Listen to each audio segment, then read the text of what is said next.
con el único fin de ser de edificación para la iglesia. Esta es nuestra prioridad en esta noche. ¿Me está entendiendo, hermano? Esa es nuestra prioridad en esta noche, con el fin de educar a la iglesia. Se solicitó el permiso del pastor de la iglesia para poder compartirla, porque yo creo en el orden, ¿ves? Y yo entiendo que hay cosas que no nos competen a nosotros los miembros ni los líderes hacer, sino que le compete al pastor.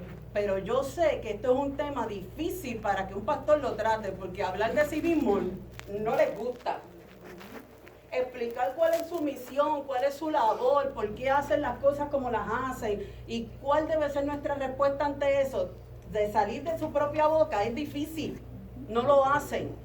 Y entonces pues Dios tiene que utilizar otro corderito, que en esta noche seré yo, y usted me va a amar siempre, me va a amar ahora, me va a amar cuando yo salga, me va a amar en el amor del Señor, y si no, pues como dice la Biblia, usted me va a soportar, pero algo va a hacer, ¿verdad? Usted lo va a entender.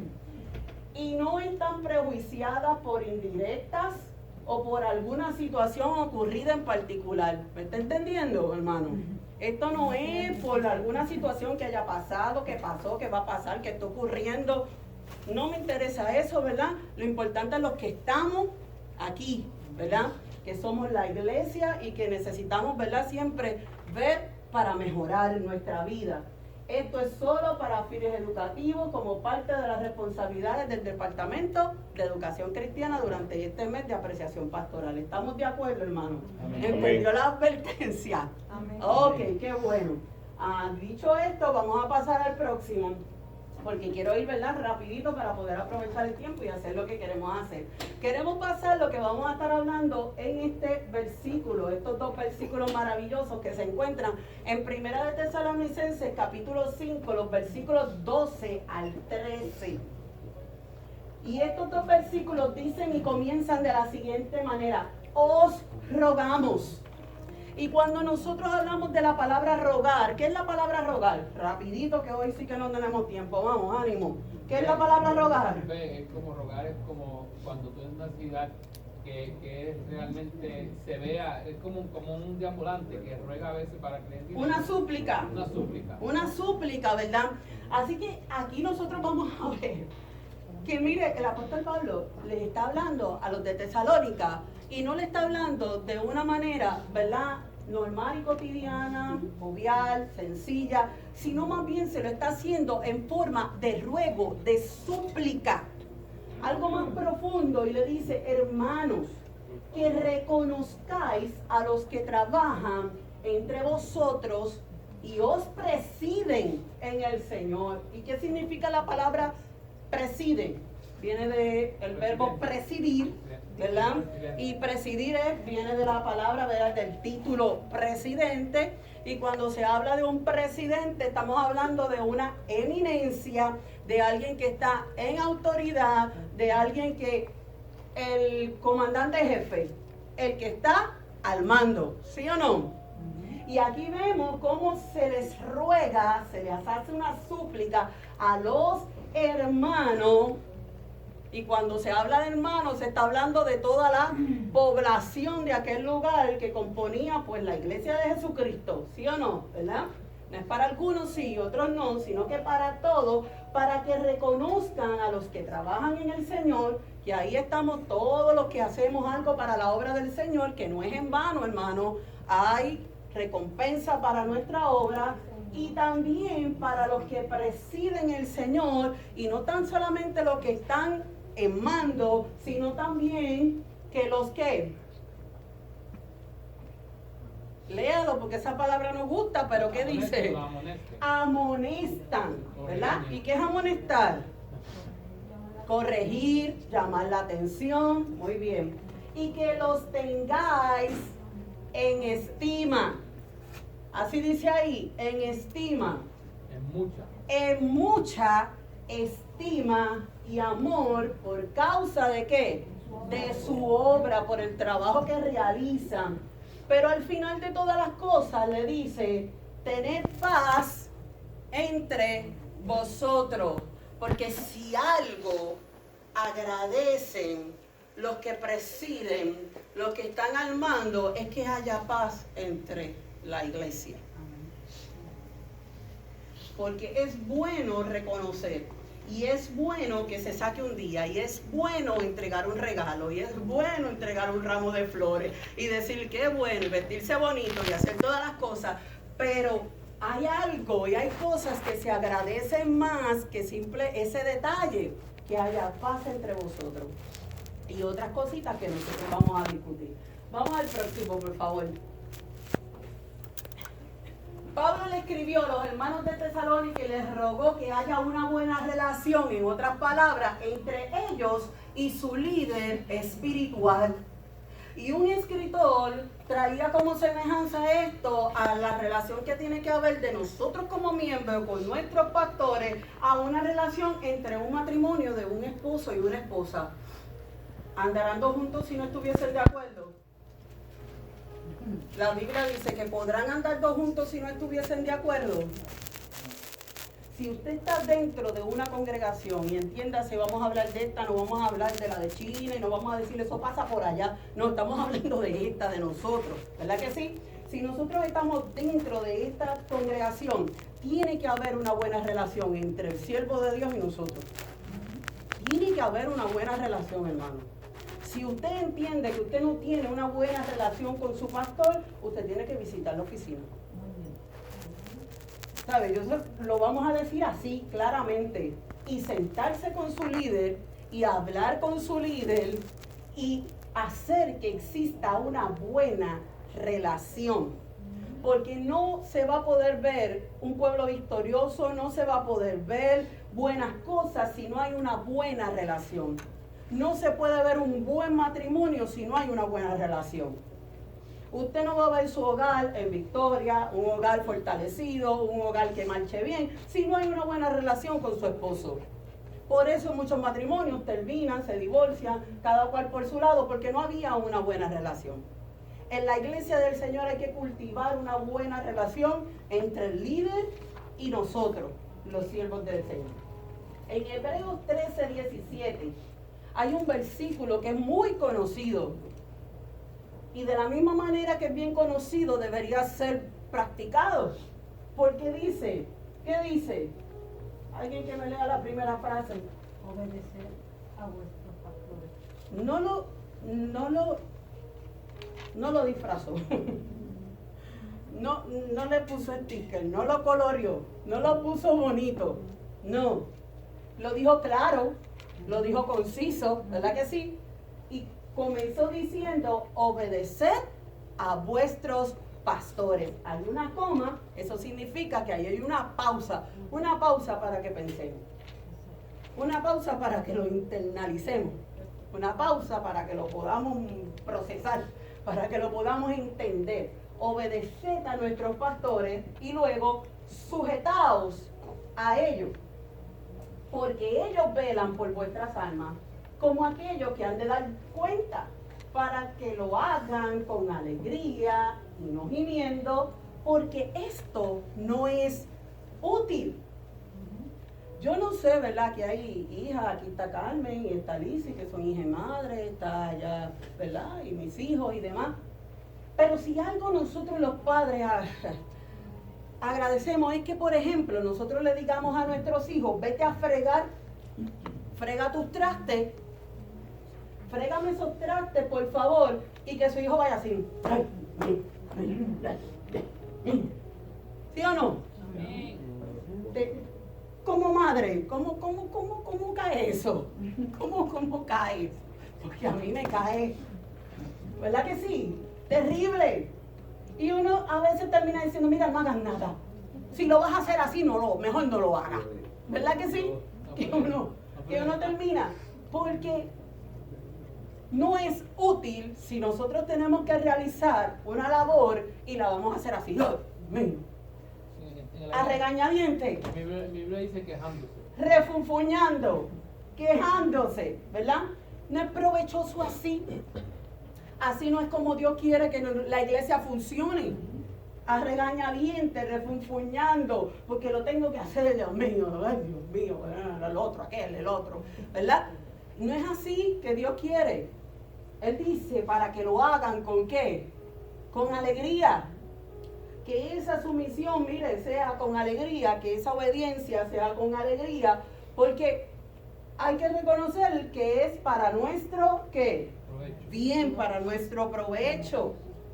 El próximo, por favor. En el libro de Hebreo, en varias ocasiones se le habla a los pastores, ¿verdad? Porque así a veces pensamos que ese es el único versículo. No, en la Biblia hay muchos versículos que ya tratan sobre someterse a la obediencia a los líderes y demás. Una de las cosas que Dios le dice que hagan es exactamente lo que Él les mandó a hacer. ¿Y qué les mandó a hacer? Ser pastor. Dios los escogió para ser pastor. Y Dios nos manda ¿a qué? A ser pastor. Si nosotros pensábamos que tienen que ser los líderes de evangelismo, no. Dios nos mandó a ser pastor. Si nosotros creíamos que también tienen que ser los líderes de misiones, no. Dios los llamó para ser pastor. Y si nosotros pensábamos que también tienen que limpiar la iglesia, que tienen que hacer, no. Dios los llamó a ser pastor. Que van a estar supervisando todo eso, claro, porque tienen que dar cuenta. Que pueden aportar, claro que sí, porque es, ¿verdad? Los que están, el líder manda y va, ¿verdad que sí? Manda y va, claro que sí. Pero la responsabilidad mayor y a lo que Dios le dijo que ellos tenían que dedicarse es a ser pastor. Hay otras cosas que Dios nos las ha delegado a nosotros la iglesia. Pero a ellos es ser pastor. Y es fácil a veces nosotros sentarnos y decir, ay, si yo fuera pastor, No. es que yo no haría eso. No, conmigo sí que no. Chacho, yo lo hago así. Yo lo hago de esta manera. Y desde una banca y desde un asiento es fácil. Cualquiera lo dice, ¿verdad que sí? Yo no sé por qué pastor, ¿y de dónde se le ocurrió esa cosa al pastor? Porque de verdad que eso, no, es que si esto debió ser así, de esta manera, y no entendemos que el trato que Dios tiene con nosotros la iglesia no es el mismo, jamás, hermano, que el trato que Dios tiene con sus siervos, con los pastores. Hay cosas que posiblemente nosotros no sabemos, no conocemos, ¿ves? Y que solamente Dios se las ha revelado a su siervo. Dios tenía un trato especial con Moisés, que el pueblo allá abajo no lo entendía. Pero allá arriba Dios tenía un trato con Moisés. Y Dios se le revelaba, y Dios le daba instrucciones. Luego bajaba Moisés a ejecutar. El pueblo a lo mejor no entendía, pero el trato era con él, y a él era el encargado de ejecutar eso. Así que merece de nosotros, ¿verdad?, ese voto de confianza. Y de nosotros tratar de no usurpar el lugar del pastor. Si somos miembros, somos miembros. Si a nosotros no nos ha dicho, Dios, tú eres el pastor, pues tenemos que comportarnos como miembros. Y entender que esta es la persona que Dios eligió para ese llamado. Mi hermano. Ser pastor, el trabajo del ser pastor es cuidar el rebaño. Y eso lo vamos a hablar ahora. Ah, pues está bien. Pero está muy bien. Ya va por la misma línea. El próximo, Eileen. Las funciones del pastor, porque a veces decimos, pues entonces ¿qué le toca hacer? Si no es esto, si no hace aquello, ¿qué le toca hacer? Déjeme decirle que lo que le toca hacer es bastante fuertecito, ¿sabe? Pero vamos a verlo rapidito. Número 1, predica. Primera de Timoteo 3:2 y segunda de Timoteo 4:2. Sin predicación, hermano, no hay vida. Y sin vida, no hay iglesia. Y sin iglesia, no hay pastor. Ya tenemos suficientes doctores en la iglesia de hoy. No necesitamos más. Necesitamos pastores que prediquen. Pastores que prediquen. Y usted pensará que quizás eso es fácil. El que ha tenido la oportunidad de predicar sabe que eso no es fácil. Porque eso requiere una preparación, hermano. Porque usted no le va a hablar aquí a lo que usted quiera, como usted quiera. Es un pueblo que si usted entiende que va a venir gente que esté herida, cargada, atormentada, atada, y su prédica tiene que, mire, fluir para todo eso. Así que la carga es bastante fuerte cuando se toca al predicar. Y no es posible que el pastor esté tan ocupado que no pueda sacar el tiempo, ¿verdad?, suficiente para poder preparar un buen sermón y traer una buena palabra a la iglesia. Así que la primera función del pastor es que predica. Y predica con palabra y predica con el ejemplo. Segunda función, la dijo por ahí nuestro hermano Jimmy, es que pastorea. Y eso se encuentra en Juan 21:17. Este comentario de un escritor me llamó mucho la atención, me tocó. El Señor no los llamó a ser vaqueros, a los pastores, que van detrás del ganado dando latigazos. ¿Cuánto lo han visto los vaqueros? ¿Verdad que sí? A palo con el ganado, a cantazo con el ganado. O te arreglas, o te caminas por donde tienes que caminar, no caminas. Dios no llamó a los pastores a ser vaqueros. Dios los llamó a ser pastores que van delante, no detrás, como el vaquero del ganado, no detrás, y el ganado al frente tratando de hacer lo que le dé la gana.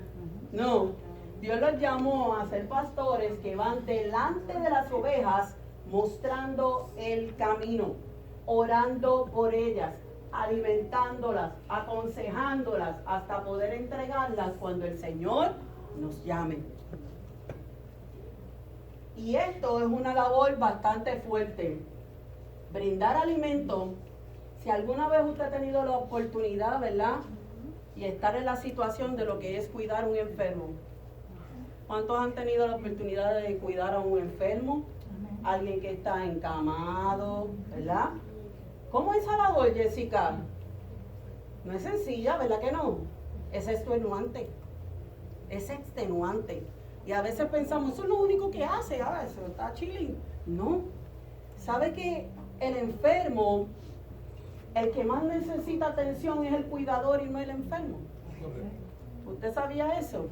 El enfermo está bien cuidadito, lo bañan, le dan sus medicamentos a tiempo, le canta, le habla, lo alimenta, lo posicionan, lo acomodan, le dan besos, abrazos, cariño. El enfermo, aunque uno le da dolor, pero el enfermo está bien cuidadito. El que necesita es el cuidador, porque el cuidador es el que se desgasta. El cuidador es el que está cansado. El cuidador es el que tiene que suplir todas esas necesidades sin pensar primeramente en ellos. No, el primero que ellos piensan es ¿quién? En el enfermo.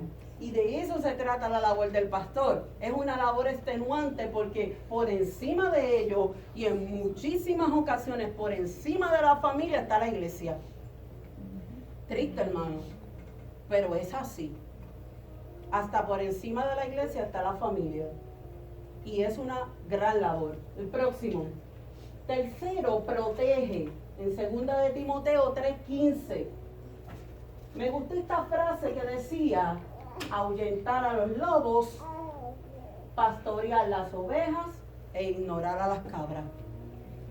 Esa es la labor también del pastor. Suena fuerte, ¿verdad que sí? Pero hay que enfocarse, y esa es la realidad. Hay que enfocarse. A los lobos hay que ahuyentarlos de las ovejas. Así que mire, hay que tener buena visión. Hay que pastorear a las ovejas, y aquellas que son cabras, hermano, hay que ignorarlas, porque esas no son parte de ¿qué? Del rebaño. Y entonces acabarían más con la fuerza si estuviéramos, ¿verdad?, ahí consumiéndonos con algo, ¿verdad?, que verdaderamente hay que enfocarse con lo que verdaderamente está aquí, está dando fruto, quiere trabajar, quiere seguir adelante, quiere cambiar. ¿Sí o no? Sí. Así que el pastor también protege. Número 4, prepara. En 2 de Timoteo 2:2. alistar a la iglesia para que funcione si Él no está. Sí, porque el ministerio es temporal. ¿Usted sabía eso, hermano? Esto no es vitalicio, esto no es la realeza, esto es temporal. En algún momento Dios lo puede mover, en algún momento puede transicionar para otra posición, en algún momento puede ausentarse de la iglesia por alguna situación, tiene que viajar, pues tiene que dejar preparada la iglesia para que la iglesia siga funcionando aunque Él no esté. Y por eso tiene que preparar a otros. Y ahí es donde a veces nosotros nos resistimos y decimos, Dios mío, ¿por qué el pastor tú me manda a mí? Dios mío, no me suelta, que mucho trabajo tengo. Te está preparando. Te está preparando. Si el pastor nos utiliza para algo es porque entiende, hermano, que hay un potencial en nosotros. Que nosotros podemos fluir en eso, que nosotros sí podemos hacerlo. Y eso va a redundar en una preparación para nosotros como creyentes. No es para agobiarnos, no es para volvernos locos, no es para quejarnos, ¿verdad? Es para que nosotros nos vayamos preparando. Porque un buen líder prepara a otros para que también sean líderes. Esto no es de él, esto no es como que esto es mío y nadie me lo quita y soy el dueño de todo. No. Un buen líder se prepara y prepara a otros. El próximo libro. Número 5, promueve la santidad. Ay, la hermana Jocelyn viene ahora a hablar de la falda y de no tiene nada que ver con eso. No tiene nada que ver con eso. ¿Qué es santidad? Apartarse del mal, apartarse del pecado. Así que no se trata de habilidades, sino de carácter. Llevar a una iglesia a vivir apartada del mal. Y eso cuesta. Aquel que tiene un hijo apartado o aquel que tiene un hijo que es débil en el Señor. Y ese consejo, Carmen, y ese consejo. Y ese consejo, y ahí, uno ahí, ¿verdad que sí? Y ahí, ¿verdad? Porque uno quiere que esté apartado del mal, eso cuesta. Todas esas funciones, eso mantendría a un pastor ocupado toda la semana, ¿sí o no? Porque a veces pensamos que no hacen nada, ¿verdad? Y es la realidad, no hace nada. Pero eso mantendría a un pastor ocupado toda la semana. El próximo, por favor. Esas funciones Dios las manda a hacerlas con alegría. Eso. Ustedes, lo extenuante y lo difícil. Y Dios los manda a que lo hagan con alegría, con ánimo, sin gemir. O sea, de buena gana y voluntariamente. Sin embargo, en ocasiones, estos demuestran estar sin fuerza y sin deseos de continuar. A pesar de que Dios nos manda a hacerlo con ganas, con ánimo, con alegría. ¿Por qué les pasa esto? ¿Cuál es la razón principal de que un pastor se desanime? ¿Ha pensado eso? ¿Cuál sería la razón principal? Lo primero, la razón, porque puede que haber muchas. Cuando un pueblo desobediente. ¿Cómo? Cuando ve un pueblo desobediente. Cuando ve un pueblo desobediente. Porque somos carne, usted te está refiriendo a todos nosotros, ¿ok? Es humano. Porque es humano, ¿ok? ¿Alguien más? ¿Por qué usted cree que es la razón principal para que un pastor se desanime? El pastor lleva mucha carga del Ajá. pueblo. Mucha carga del Todo eso, pueblo. y todo eso puede desanimar. Ok, todos llegaron como que al mismo punto. El próximo, vamos a ver cuál es esa razón principal por la que un pastor se desanime. Pasa el próximo, por favor.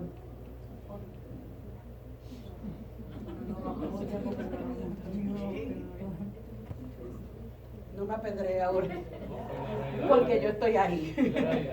Yo estoy en ese grupo. Yo estoy en ese grupo. Pero muchos escritores están de acuerdo con eso. De que la razón principal por la que un pastor se desanime somos nosotros. Es nosotros, la iglesia, es usted. Así no raspe la llaga y así no le guste escucharlo y no nos gusta escucharlo. Esa es la razón principal. Nosotros. ¿Por qué? Porque hay una visión, hay un deseo. hay un sentir de hacer las cosas bien para el Señor.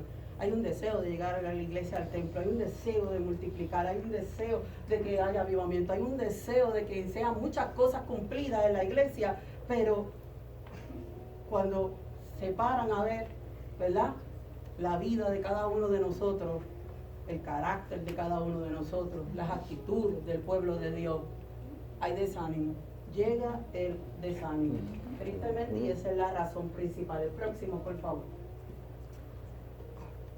Hay como 3 o 4 slides que yo no los voy a leer, pero sí quiero para que vea, y Dios nos manda a obedecerle. Dios nos manda a obedecerle, hermano. Dios nos manda a obedecerle.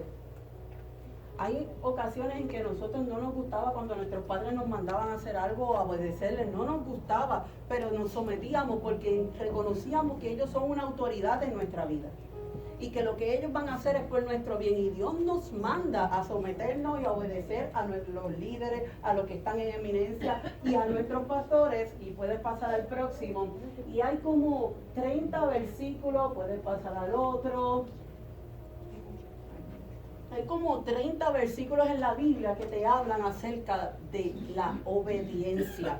Algo bien importante para Dios. Puedes pasar al próximo. Mire, como que no hay tiempo para discutirlos todos, pero hay el próximo, por favor.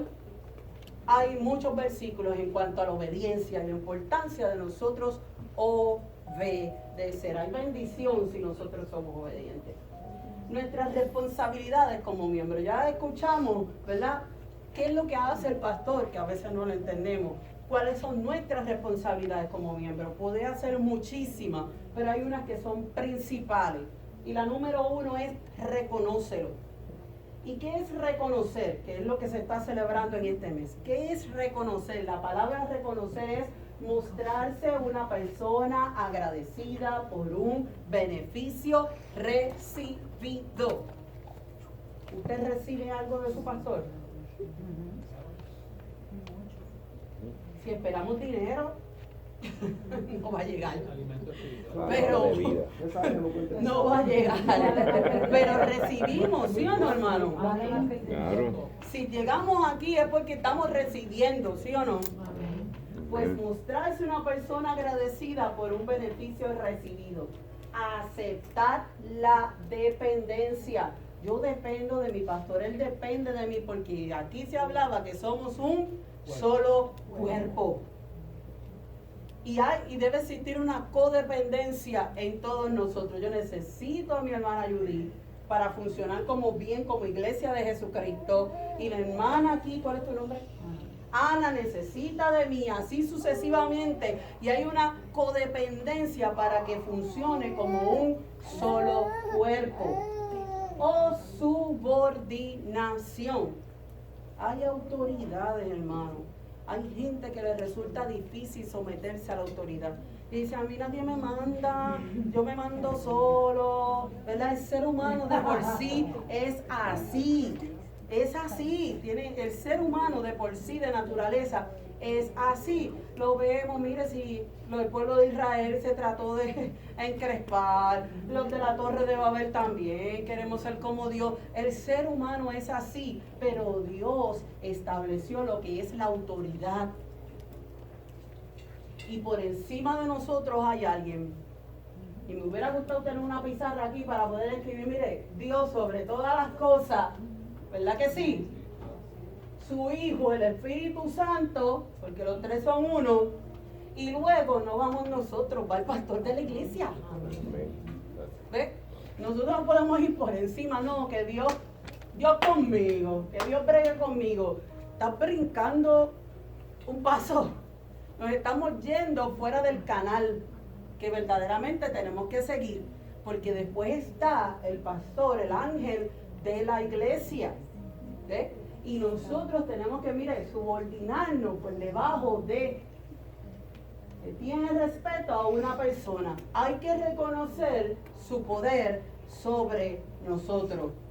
No es que nos maneje, hermano. No queramos ¿verdad?, sacar de contexto y malinterpretar esto. No es que nos maneja, ¿verdad? Porque son seres humanos y pueden fallar, claro está. Pero sí, hay un poder que está por encima de nosotros. Si no, todos hubiésemos sido pastores y Dios nos llamaba a todos, ¿verdad? Y todas las iglesias aquí metidas en una, pero no es así, no funciona así, ¿verdad?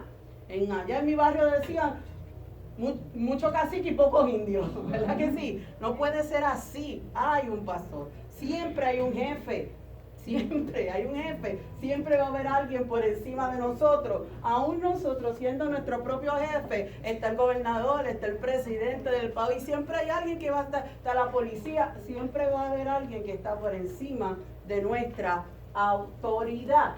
Dios lo puso. ¿Está escuchando eso? Dios lo puso y nosotros debemos reconocer que Dios lo llamó. Y segundo, y que Dios lo puso como una autoridad en nuestras vidas. Hay que reconocerlo. Así que el regalo es bueno. Los regalos son bonitos, son provechosos, ¿verdad que sí? Se siente bien uno que le dedica un culto. Pero esto tiene que estar, hermano, dentro de la iglesia los 365 días del año y no solamente, ¿verdad?, en nuestro mes de apreciación pastoral, ¿verdad? El próximo, por favor. El pastor, mire, tenemos que recibir la amonestación y aquí es que entonces, como dice el pastor, le cabe polilla al piano. ¿Ves? Porque no queremos ser amonestados. A nadie le gusta que le llamen la atención, que le regañen, que le digan lo que está mal, que le señalen y para corregirse. Son pocas las personas, ¿verdad?, que verdaderamente les agradecen eso, ¿verdad? Nuestra naturaleza es siempre de resistirnos a la amonestación. Pero sí, una de las funciones nuestras, con nuestra responsabilidad, es recibir la amonestación. El pastor que tú necesitas, y llévese esto, hermano, y póngalo en Facebook como decía el pastor. El pastor que tú necesitas y que yo necesito no es el que quiere agradarme a mí ni el que quiere agradarte a ti. Tú no necesitas esa clase de pastor. Tú no necesitas, y mira que los pastores a veces hacen cosas para agradarnos, hermano. Yo no sé si usted lo nota, pero a veces hacen cosas para agradarnos, para ganarnos, ¿sí? Pero en realidad el pastor que nosotros necesitamos no es el que nos quiere agradar a nosotros, es el que quiere agradar a Dios. Ese es el pastor que nosotros tenemos que, mire, ir en busca de él, el que quiere agradar a Dios, no a nosotros, ¿ves? Porque ellos tienen que amonestarnos. Dios los llamó a amonestarnos y a reprendernos. Pues Él te da cuenta por nosotros. Él va a dar cuenta. Y cuando usted es responsable de algo, ¿sí o no? Yo tengo que dar cuenta por esto, yo tengo que cuidarlo y usted no me lo toque. No me cojas eso, que eso es prestado, que yo tengo que dar cuenta por esto. ¿Verdad que sí? De esa manera. Así que respeta su posición. Yo estoy incluida ahí, hermano. Que